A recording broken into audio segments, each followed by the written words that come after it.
bulletin sur Fraternité FM. Dans le titre de ce bulletin de l'information, le kiosque emblématique de journaux situé près du Centre national hospitalier universitaire de Cotonou a été détruit.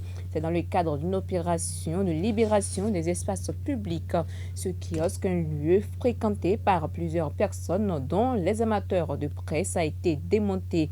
Notre correspondant à Cotonou est allé faire le constat et reportage à suivre. Pendant ce temps, un plombier se fait passer pour un médecin et opère un patient. Le fait s'est produit à Godomé, un arrondissement de la commune d'Abomey-Calavi. Grâce aux investigations de la police républicaine, l'homme a été interpellé et sera présenté au procureur de la République. Détails à suivre. À ces principales informations s'ajouteront bien d'autres nouvelles de l'actualité africaine et sportive. Bonjour à chacun et à tous. Il était un symbole, mais le célèbre kiosque à journaux installé depuis des décennies à proximité du Centre national hospitalier universitaire CNHU de Cotonou n'existe plus. Il a été emporté par l'opération de libération des espaces publics actuellement en cours dans la capitale économique du Bénin. Sur place, il ne reste que des résidus de ce kiosque. Ceci au grand dam de son propriétaire et des visiteurs de ce lieu chargé d'histoire. Serge Vivien Couimont, notre correspondant, est allé faire le constat après le passage des machines. Voici son reportage.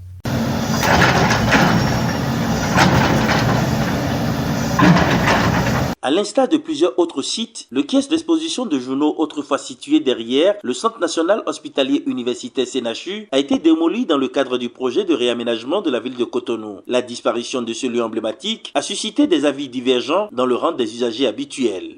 Ils nous ont dit de quitter les lieux. Pour nous, peut-être après, avec le temps, nous allons revoir comment est-ce que nous allons quitter, c'est comment ils vont trouver notre place, nous allons quitter. Mais subitement, ils viennent et puis eux commencent tout cette déguisement. Vraiment, ce n'est pas quand même bien. Moi, en tout cas, moi, je ne suis pas content. Nous sommes de faire les négociations pour voir là où on va se reloger. Parce que ici, je dis toujours, c'est un lieu stratégique. On a donné préavis. Le premier autre, vous allez tous débarrasser. Et ils se sont entêtés. Ils ne veulent pas quitter les lieux. Et maintenant, l'État a fait. Ils ont envoyé la police. Détruit tout. Et vous avez condamné l'État. Or, eux, ils ont besoin de la place pour faire de route double voie. On ne va pas dire l'État ne va pas travailler, mes frères. C'est regrettable. Regrettable parce que c'est des gens qui, quand même, nous permettaient de venir lire au moins les journaux. Mais néanmoins, c'est quand même une opération ville propre que moi, personnellement, j'apprécie, mais je dis qu'il y a un peu d'exagération dans cette affaire-là. Contacté par notre rédaction, le propriétaire du kiosque exprime sa désolation. Le kiosque de CNHU a été construit vers les années 97-98. Bon, pour la salle démolition, c'est quelque chose de surprenant, de désolant, parce qu'on ne s'y attendait pas du tout. Je suis vraiment surpris. C'est déplorant, on ne s'y attendait pas à ça. Ils nous avaient prévenu il y a de cela 2 mois. Ils nous avaient seulement donné un ultimatum d'1 semaine, mais puis après, rien. Et puis maintenant, du jour au lendemain, ils viennent comme ça après des mois, et puis sans rien dire, sans avertir personne, ils cassent tout. Nos journaux, tout ce qui est là, tout ce qui a été construit depuis des années, ils ont tout détruit, sans pitié. Ce que moi je dirais au gouvernement, c'est qu'ils puissent penser aux journaux quand même. Nous sommes chargés en quelque sorte de la communication des actions du gouvernement. On ne peut pas nous saccager comme ça. Et puis, il y a les M qui viennent ici lire les journaux. Au moins, ils doivent nous relocaliser quelque part. Le chef du quartier Arouanlekor, quant à lui, soutient que les autorités locales n'ont pas été associées à cette situation. Effectivement, le kiosque des journaux et le parking des émigrants se trouvant au niveau de la morgue a été cassé. Avant la casse, si on nous avait invités et sensibilisés, bon, ça serait l'idéal. Mais bon, force est de constater que bon, c'est déjà fait.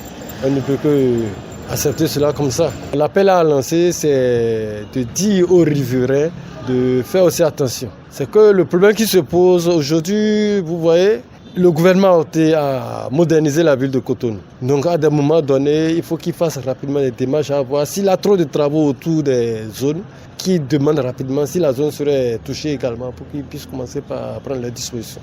Le projet d'assainissement et de réaménagement de la capitale économique du Bénin inclut en grande partie l'amélioration du réseau routier. Les populations qui occupent les abords des rues sont donc invitées à tenir compte des alertes et recommandations des autorités pour éviter de subir des dommages à l'avenir. Pour Radio Fraternité Parakou, Serge Vivien Counimont, Cotonou. Dans un autre registre à présent, à quelques semaines de la rentrée académique 2025-2026, l'heure est à la campagne d'information sur les filières disponibles dans les curricula de formation à l'occasion de la séance d'orientation initiée au profit des nouveaux bacheliers lundi dernier à l'université de Parakou. La ministre de l'Enseignement supérieur rappelle que le dispositif de bourse mis en place par l'État vise à encourager l'excellence et à soutenir l'égalité des chances. Selon elle, chaque année, le gouvernement octroie des bourses d'études pour soutenir les étudiants dans leur parcours académique. Éléonore Yaïladekan a également alerté sur le phénomène récurrent. Certains nouveaux bacheliers s'inscrivent dans des filières non pas par intérêt aux perspectives professionnelles, mais uniquement parce qu'elles donnent accès à une bourse. Une erreur qui peut peser lourd sur l'avenir. Selon elle, le choix d'une filière ne doit pas être dicté uniquement par l'espoir d'obtenir une aide financière. Éléonore Yaïladekan. Le gouvernement a pris la décision de vous soutenir dès lors que vous voulez choisir certaines filières qui sont jugées prioritaires parce qu'il y a une ambition de gouvernement à travers des projets de formation, de création, d'ouverture des écoles. Vous avez entendu certainement parler de Seine City. Ça va être un pôle d'enseignement supérieur, régional, même international, où ce qui vous amène à aller très loin, à aller rechercher très loin, où les parents se débarrassent de tout ce qu'ils ont comme richesse pour vous envoyer très loin pour avoir des formations d'élite. Ces formations-là, le président de la République dit stop. Il faut que le Bénin commence lui-même par offrir ces formations. Et nous avons déjà toutes les conventions possibles pour que ces écoles d'élite que vous cherchez soient également présentes ici. Nous avons vu que parfois ces bourses-là influencent négativement vos choix. Parce que vous cherchez des bourses, alors vous laissez ce que vous voulez faire et vous courez ailleurs. Et ça donne justement des personnes qui sont détenteurs de diplômes et qui finalement ne savent pas trop comment l'exploiter. Vraiment, je vous en prie, les parents vont jouer leur rôle. Vous avez déjà de toute façon fait un très bon travail à travers le suivi quotidien de vos enfants. Et nous avons eu cet espoir. Vous allez continuer ce travail des parents pour accompagner vos enfants. Et le gouvernement, qui sait bien que nous n'avons pas tout ce qu'il faut pour vous offrir tout ce que vous voulez. Mais si c'est la capacité d'accueil, on en a. Toutes les universités publiques, les universités privées, on les met ensemble, on a ce qu'il faut. Je vous l'annonçais dans les titres de ce bulletin de l'information. Un plombier se faisant passer pour un médecin dans les mains de la police à Godomé. Il a été arrêté pour exercice illégal de la médecine. Le suspect prétendait travailler au centre hospitalier de Ménotin et assurait à pouvoir soigner un patient du VIH grâce à une opération chirurgicale. Selon PICFM, les faits se sont produits le samedi 9 août dernier. En effet, sous sa fausse identité, il a pratiqué 2 interventions risquées à sa victime, l'une au niveau des côtes et l'autre à la cuisse. L'enquête menée par le commissariat de Godomé a permis de mettre au jour la supercherie. Une perquisition à son domicile a révélé du matériel médical volé et des cachets au nom de plusieurs cliniques.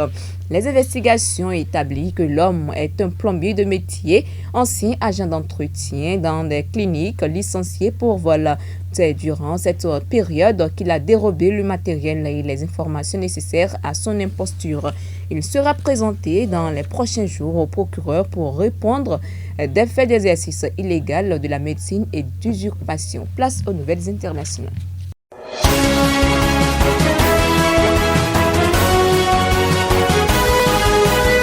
En RDC, à Bruxelles, le parti Ensemble pour la République de Moïse Katumbi s'organise déjà pour 2028. Réuni en conclave les 12 et 13 août, le mouvement de l'opposant en exil veut relancer sa machine politique et se positionner pour les prochaines élections générales en RDC. Après avoir refusé de participer au nouveau gouvernement de Félix Tshisekedi, l'objectif est de préparer avec ludicité et fermeté la riposte politique et citoyenne face aux menaces qui pèsent sur notre nation. Le parti de Moïse Katumbi, Ensemble pour la République, qui s'est réuni à Bruxelles, durcit le ton contre Félix Tshisekedi. Pendant ce temps au Soudan, les défenses anti-aériennes de la force bouclier d'Al Jazeera ont été activées face à l'attaque, a indiqué un habitant de la ville décrivant un état chaos sur la place centrale où des centaines de personnes s'étaient rassemblées. Selon des témoins, il y a eu 2 morts et une douzaine de blessés. Les missiles utilisés sont en cours d'analyse afin de définir leur provenance et le parti responsable de l'attaque. Il s'agit de la première attaque qui touche cette région relativement calme depuis mars 2025. La page internationale de ce jour a été présentée par Georgette Wibo du CEFIMA. On retrouve à présent Epiphane Chabi pour les informations sportives.